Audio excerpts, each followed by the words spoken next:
Hello everyone, আসসালামু আলাইকুম। Welcome to my channel সিনথিস ডেলি লাইফ। আজকে আমি দেখাবো 2 ডিমের পারফেক্ট স্পঞ্জ কেক। এই কেকটা আমার অর্ডারে ছিল, তো ভাবলাম একটু ভিডিও করে সবার সাথে শেয়ার করি।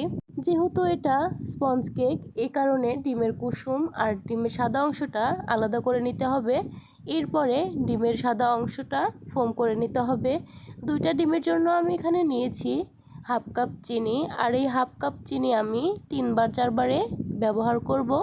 একবারে দিয়ে দিলে এখান থেকে ফোমটা হবে না, ফোমটা নষ্ট হয়ে যাবে, কারণ চিনি থেকে পানি ছাড়বে। এই কারণে এই তো আমার ফোমটাও রেডি হয়ে গিয়েছে। দেখেন যে কোনো কিছু লিখলে সেটা মিলে যাচ্ছে না, সেরকমই থাকছে। আর এরপরে আমি এর মধ্যে আগে থেকে যে কুসুমটা আলাদা করে রেখেছিলাম, সে কুসুম, ভ্যানিলা এসেন্স আর একটু ভিনেগার দিয়ে দিচ্ছি। এরপরে আমি 1 মিনিটেরও কম সময় বিট করে নিব, 30 সেকেন্ডেরও কম।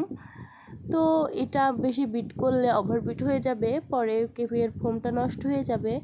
এরপরে বিট করা হয়ে গেলে দিয়ে দিচ্ছি ভ্যানিলা পাউডার, বেকিং পাউডার আর বেকিং সোডা।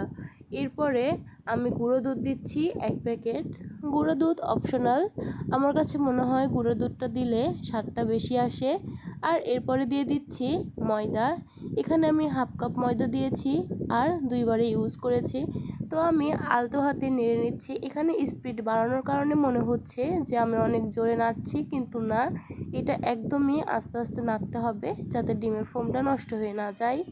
তো আমি এভাবে আস্তে আস্তে 2বারে ময়দাটাও দিয়ে দিলাম, আর আমার ব্যাটারটাও আমি রেডি করে নিচ্ছি একদম আলতো হাতে। এটা জোরে নাড়াচাড়া করলেই ফোমটা নষ্ট হয়ে যাবে। তো আমার ব্যাটারটা রেডি। এখন আমি 6 ইঞ্চি মোল্ডে বেক করে নিচ্ছি। আর মোল্ডের নিচে আমি একটা খাতার পেপার কেটে নিয়েছি সমান করে, আর এর মধ্যে আমি কেকের ব্যাটারটা ঢেলে দিচ্ছি। আর চুলাতে আমি আগে একটা পাতিল বসিয়ে দিয়েছি 10 মিনিট প্রিহিটের জন্য। তো ওইদিকে পাতিল হিট হচ্ছিল, আর এইদিকে আমি কেকের ব্যাটারটা রেডি করে নিচ্ছিলাম। আমার কেকের ব্যাটারটাও রেডি। এখন আমি চুলাতে বসিয়ে দিব, আর চুলাতে বেক করব প্রায় 35-40 মিনিটের মতো। তো এই তো আমি সমান করে দিচ্ছি, আর এটা একটু ট্যাপ করতে হবে যাতে ভিতরের হাওয়াটা বের হয়ে যায়। আর আমি কাঠি দিয়েও একটু নেড়ে দিব যাতে ভিতর থেকে হাওয়াটা বের হয়ে আসে। ভিতরে হাওয়াটা থাকলে অনেক ফাঁকা ফাঁকা হয়ে যায় ভিতরে, এজন্য একটু খারাপ দেখায়। এটা আমার একটা কাস্টমাইজ অর্ডার ছিল। এটা একটা ছোট বাবুর জন্য, তার ফার্স্ট বার্থডে। আর আমার কাছে বলেছিল যে তুমি সুন্দর করে বানিয়ে দাও, আর একটা ছবিও দিয়েছিল। কেকটার ডেকোরেশন আমি পরের ভিডিওতে দেখাবো। আর এটা 1 পাউন্ড কেক ছিল, এই কারণে আমি 2 ডিম দিয়ে করেছি। আর মোল্ড নিয়েছি 6 ইঞ্চি।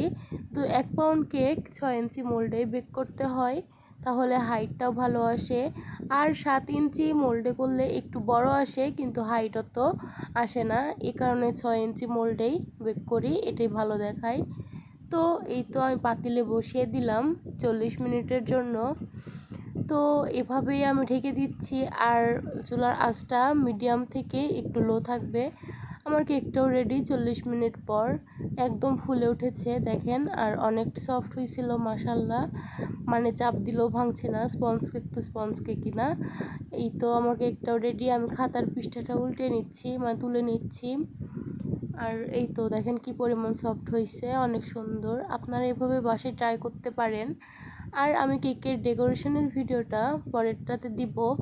তো আজকের ভিডিও এতটুকুই। আল্লাহ হাফেজ। আশা করছি আপনাদের অনেক ভালো লাগবে।